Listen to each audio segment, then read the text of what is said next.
기도하고 하나님 말씀 받겠습니다. 하나님, 갈보리 십자가 예수 그리스도 보혈, 말씀이 육신이 되어 우리 가운데 오신 예수 그리스도의 그 희생과 섬김과 사랑을 깊이 묵상하는 복된 이 시간, 성령님 임재하여 주시옵시고 말씀하여 주시고 그 생명과 은혜로 충만케 해 주시옵소서. 예수님의 이름으로 기도하옵나이다. 아멘. 사랑하는 성도 여러분, 행복하십시오. 성령 충만하십시오. 하나님, 우리 아버지와 우리 구주 예수 그리스도로부터 은혜와 평강이 있기를 주의 이름으로 축원합니다. 아멘. 우리 전우자에 한번 이렇게 인사하겠습니다. 사순절 끝에 예수 그리스도의 부활이 있습니다. 시작. 사순절 끝에 예수 그리스도의 부활이 있습니다. 아멘. 자, 오늘 부활을 향하여 달려가는 그 여정 중에 본문의 말씀으로 새 포도주는 새 부대에 라는 제목으로 말씀 나누도록 하겠습니다. 인간은 옛것에 대한 향수 그리고 새것에 대한 호기심을 동시에 가지는 역설적 존재입니다. 옛것과 새것, 이 복합적인 감정이 가장 좀 충만한 그런 시간이라고 본다면 한 해를 마무리하고 또 한 해를 시작한 그때쯤 시간이 될 것입니다. 새해라고 하면서도 옛 전통의 향수를 지키고 또 옛 것을 보존하기 위해서 옛 마을, 옛 가족, 옛 친구들, 옛 정서를 추억하곤 합니다. 그러나 동시에 새로운 전망과 새로운 한 해를 계획하는 새해의 결심을 나누는 시간이기도 하는 것입니다. 그러나 문제는 그 새해 결심이 오래가지 못한다는 것입니다. 어느 학교 선생님이 이런 질문을 합니다. 마음 먹은 일이 3일도 못 되어 가는 것, 3일도 못 돼서 그 결단이 흐트러지는 것을 사자성어로 무엇이라고 할까요? 힌트를 드립니다. 작땡 삼땡. 선생님, 정답이요. 예, 말씀해 보세요. 작은 삼촌.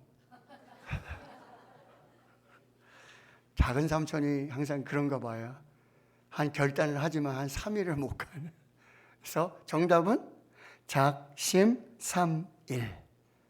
그런데 작은 삼촌이 떠올랐던 것이죠. 근데 사실 우리는 이 새 것을 호기심을 가지고 있지만 또 금세 그 새 것은 옛 것이 되고 만다는 사실이에요. 그럼에도 그 낡은 것, 옛 것을 또 향수하고 또 새 것을 호기심하는 그런 인생을 살게 된다는 거죠. 시편 102편 26절 27절 말씀입니다. 천지는 없어지려니와 주는 영존하시겠고 그것들은 다 옷같이 낡으리니 의복같이 바꾸시면 바뀌려니와 주는 한결같으시고 주의 연대는 무궁하리이다. 아멘.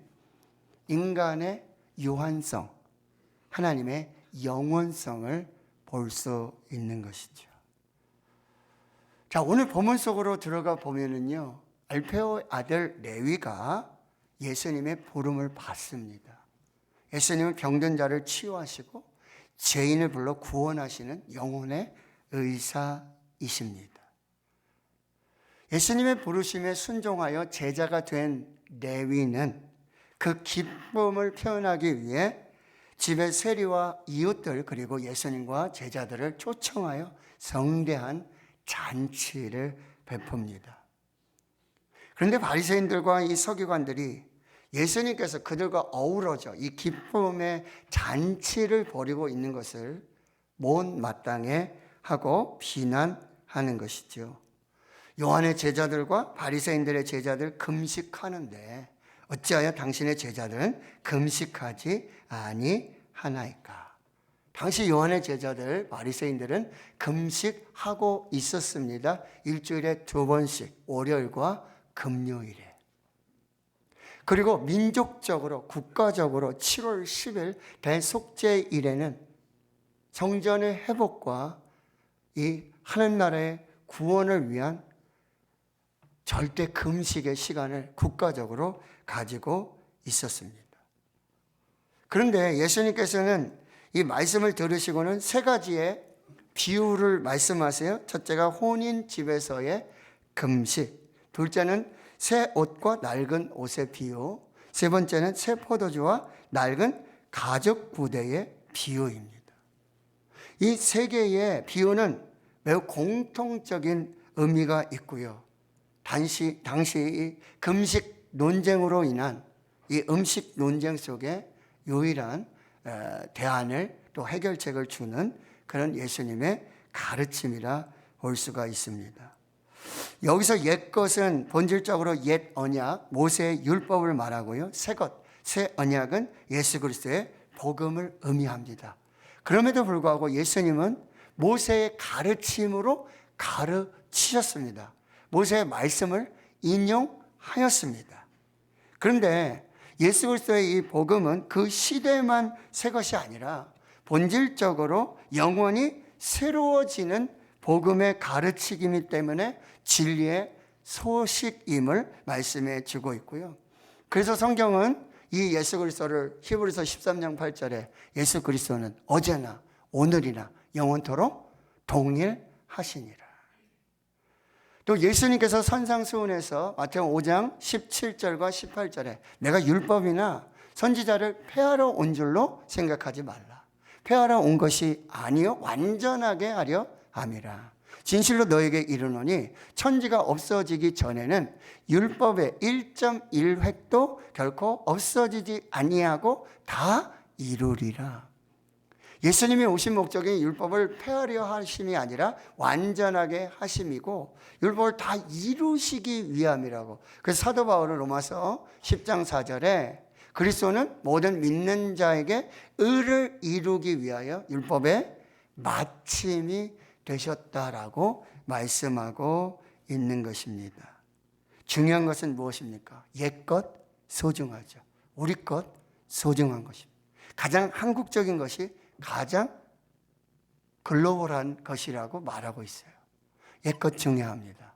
그러나 이 새 것, 새 언약, 예수 그리스도의 복음을 어떻게 받아들이느냐에 따라서 우리는 새 시대, 새로운 하나님의 이 복음의 시대를 살게 되어지는 것이죠. 오늘 이 세 가지 비유를 통해서 그 대답을 찾아보도록 하겠습니다. 첫째는 새 것을 수용할 준비를 해야 한다라고 하는 것이죠. 새 것, 새 언약, 예수 그리스도의 복음을 수용해야 한다라고 하는 거예요. 근데 이 바리새인들과 서기관들은 이 새 것, 새 언약, 예수 그리스도의 복음을 수용하지 못한다는 거예요. 이 두 가지 비유가 있는데 바로 낡은 옷에 대한 비유이고요. 이 낡은 포도주에 대한 비유입니다. 낡은 옷이 있어요. 헤어져요. 근데 이거를 깁기 위해서 새로운 천을 가져다가 이 낡은 옷을 깁다 보면 이 새로운 천도 이 낡은 옷도 다 헤아려 버릴 수밖에 없다라고 하는 것입니다. 많은 경우 이 새 천 조각이 낡은 천 조각을 찢어버리는 결과를 초래하게 되고요. 두 번째, 이 포도주의 비유에서 여러분 새 포도주를 낡은 부대에 담으려고 합니다. 그런데 발효되지 않은 새 포도주를 낡은 가죽 부대에 부으면 가죽 부대가 터트려 망가지게 되어진다는 거죠. 반대의 경우도 있어요. 오래된 포도주만 좋아하는 사람이 있어요. 오래 된장하고 오래될수록 좋다. 그래서 오래된 것만 좋아하는 사람은 감히 이 새 포도주는요 생각도 하지 않는다라고 하는 것입니다. 옛것을 버리지 못하는 거예요. 끊지 못하는 것입니다. 그것을 계속 동경하고 그것을 향수하고 있다라고 하는 것입니다. 그리고 새 언약, 이 새 복음, 예수 그리스도의 복음을 받지 못하고 수용하지 못하고 거절하는 이유 중에 하나는 뭐냐면 이 새 것, 새 언약, 예수 그리스도의 복음에 대해 무지하고 있다라는 사실이에요. 새 옷이 얼마나 좋습니까? 근데 새 옷에 대해서 무지하고 있는 것이고요. 새 포도주의 맛을 모르기 때문에, 먹어보지도 않기 때문에 새 포도주의 유익을 알지 못한다라고 하는 거예요. 동일하게 복음의 진리를 모르기 때문에, 복음의 진리를 알려고도 하지 않기 때문에, 그 은혜의 맛을 모르기 때문에 새 것, 새 언약, 예수 그리스도의 복음을 받지 않는다라고 하는 거죠. 그리고요, 이 율법이나 이 도덕을 통해서 자신의 이 죄를 해결할 수 없음을 그들이 깨닫지 못하고 있다라는 사실이에요. 우리가 우리 자신을 모르는 이유 중에 하나 뭐죠? 우리가 아직 죄인 되었기 때문이라는 거예요. 죄인에게는 율법을 지킬 능력이 없습니다. 존 버년의 철로 역정 중에 주인공 크리스찬이 이 멸망의 도시를 떠나서 이제 순례길을 계속하고 있는데 얼마 가지 않아서 이 세속 지혜자를 만나요. 그리고 주인공 크리스찬에게 이렇게 말합니다. 좁은 문으로는 절대 가지 말아라. 진리는 뭐죠? 좁은 문으로 가야 생명을 얻을 수 있다라는 거예요. 그런데 이 세속 지혜자는 지혜를 가르치면서 이 크리스찬에게 절대 좁은 문으로 가지 말아라. 그리고 도덕이라는 마을로 들어가서 거기서 율법이라는 선생을 만나서 그 가르침을 받아라 라고 설득을 해요. 크리스찬이 좁은 문으로 가지 않고 도덕이라는 마을로 가고 거기 율법이라는 선생의 가르침을 받으면 받을수록 그가 지고 있는 이 죄의 짐의 무거움이 더 심해지는 거예요. 순례길을 할 수 없게 된다라고 하는 거죠.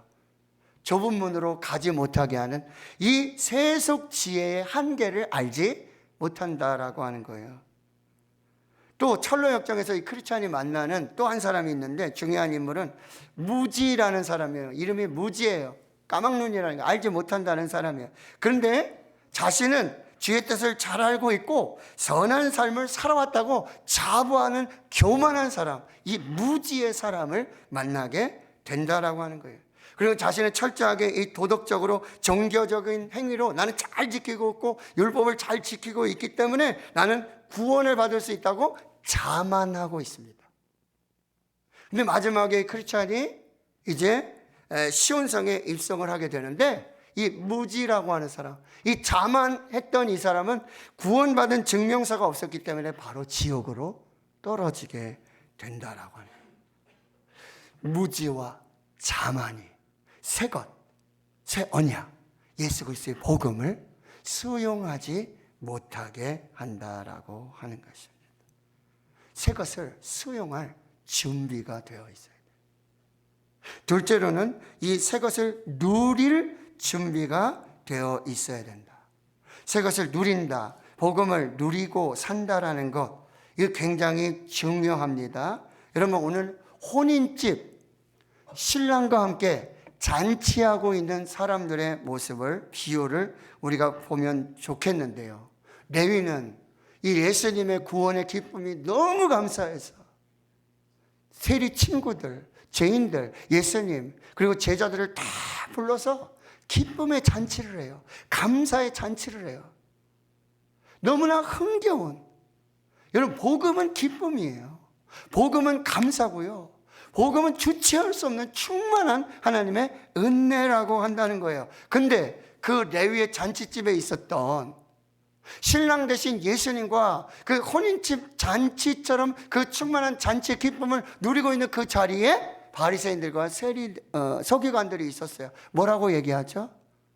아니 요한의 제자들, 바리새인들의 제자들 금식하고 있는데 지금 금식을 할 때지. 진짜 경건은 금식을 하고 구제를 하고 기도하고 이게 경건이지. 이게 뭐 지금 잔치하고 기뻐하고 즐겁게 하고 감사하는 이게 무슨 신앙생활이냐, 이게 무슨 경건 생활이냐. 어찌하여 당신들은 기도도 안 하고 금식도 안 하고 구제도 하지 않으면서 이렇게 이거 가지고 구제하고 기도하고 금식하면 얼마나 좋겠느냐. 어찌하여 먹고 마시고 즐기느냐 라고 질문하는데 예수님께서 19절에 이렇게 대답하세요. 혼인집 손님들이 신랑과 함께 있을 때 금식할 수 있느냐? 신랑과 함께 있을 동안에는 금식할 수 없느니라. 지금 혼인잔치가 열렸어요. 거기 신랑 대신 예수님이 함께하고 계세요. 혼인집에 잔칫날에 금식하는 사람이 있습니까? 어떤 사람이 있었는데 얼굴을 지그시하고 경건한 표정을 하고 그 잔치집에 왔는데 음식 하나도 먹지 않아요? 손도 대지 않아요? 무슨 일입니까? 몸이 안 좋으십니까? 어떻게 된 거예요? 저희 교회에서 사순절인데 금식기도 릴레이 하는데 지금 그 당번이 왔기 때문에 저는 여기서 금식할 수밖에 없습니다. 이게 신앙이냐? 질문하고 계시는 거예요.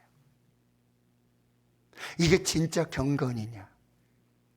이게 구원받은 사람들의 진짜 신앙의 삶이냐고 질문하고 계신 거예요.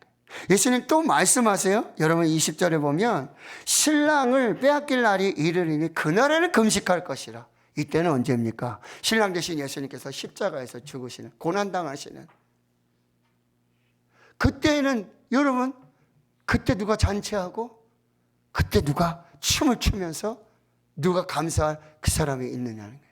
신랑을 빼앗길 그때는 여러분 당연히 또 금식을 해야 한다라고 하는 것입니다. 지금 신랑 되신 예수님과 잔치하고 있는 이 시간에 뭐요? 기뻐하고 감사하고 찬양하는 시간이 돼야 된다. 이게 복음이라는 거예요. 복음은 기쁨이에요. 복음은 축제고요. 복음은 감사의 삶이 된다라고 하는 것입니다. 마태복음 2장 10절에 동방박사들이 메시아 벌을 보고 따라가면서 이 아기 예수 메시아가 이제 태어난 그곳에 이르니까 그들이 그 별을 보고 어떻게 합니까? 매우 크게 기뻐하고 기뻐하더라. 의인 99이 있었는데요, 한 마리 잃어버린 양을 찾는 예수님은 어떻게 하죠? 모든 사람들 다 불러서 잔치합니다. 드라크마 하나 잃어버렸는데 그걸 찾고 찾아서 모든 이웃을 다 불러서 잔치하는 거예요.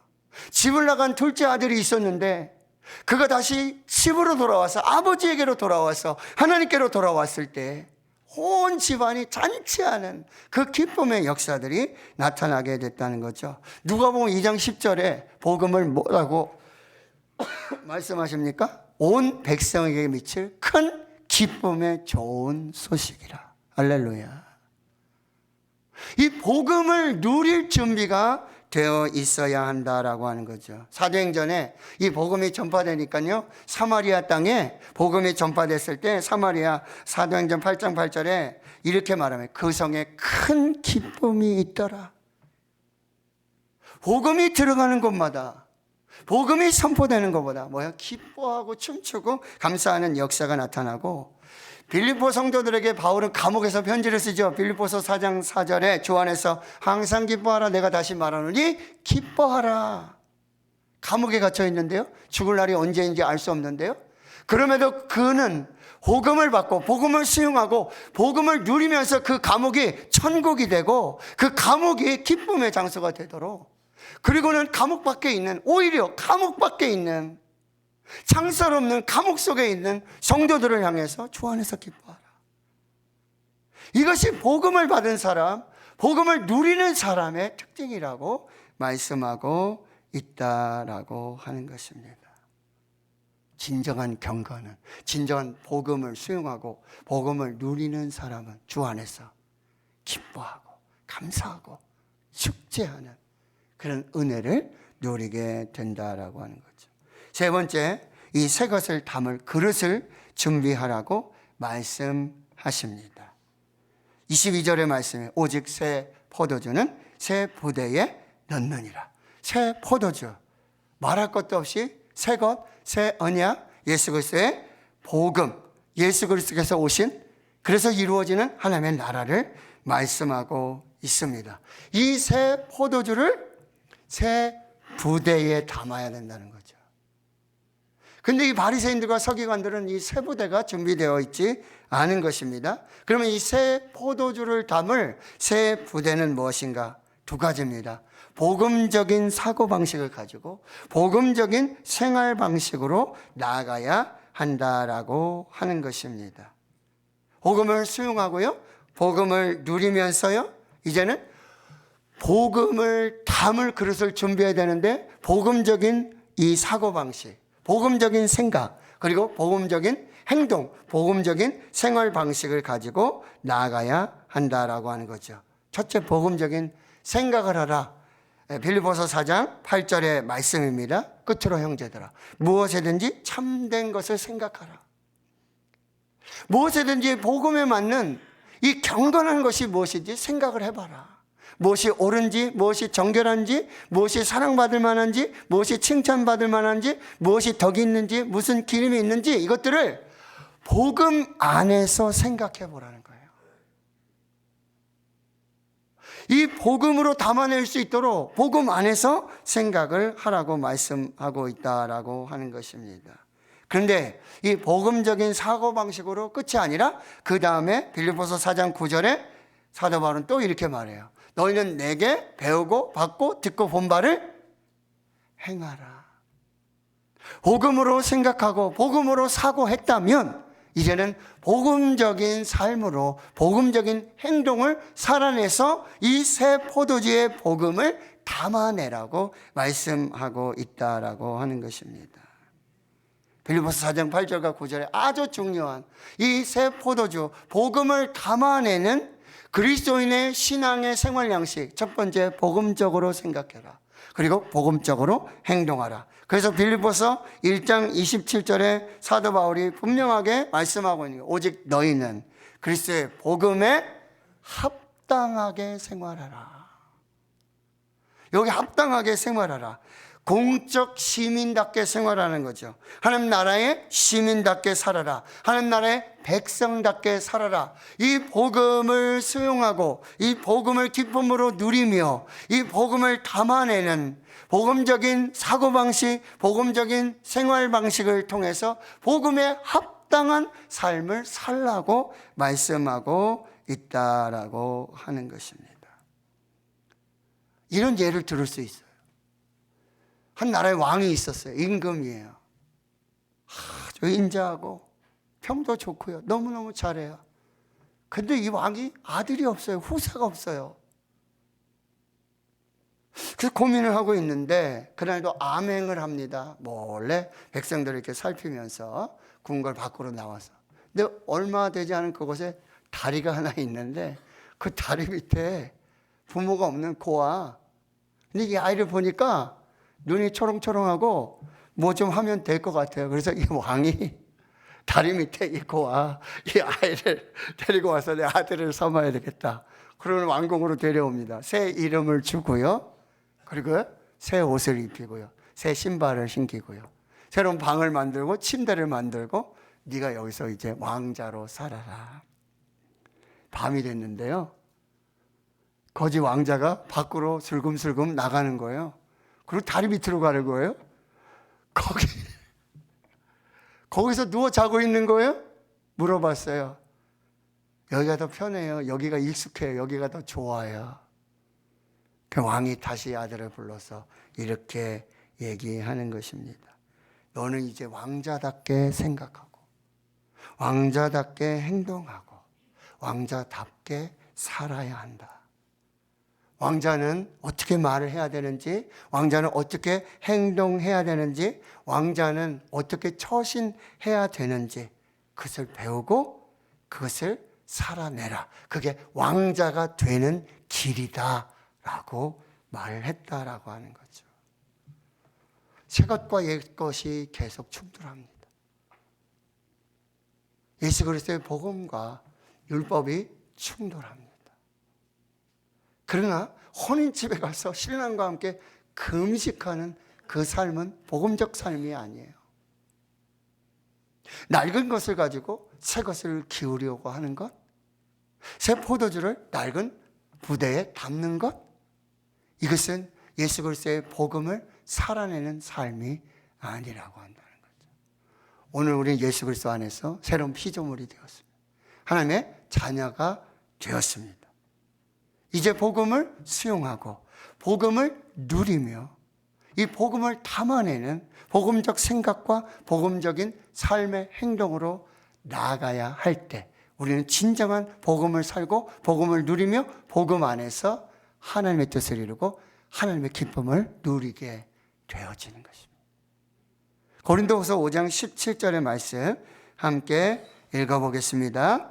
그런즉 누구든지 그리스도 안에 있으면 새로운 피조물이라 이전 것은 지나갔으니 보라 새 것이 되었도다. 아멘. 계시록 21장 5절 말씀입니다.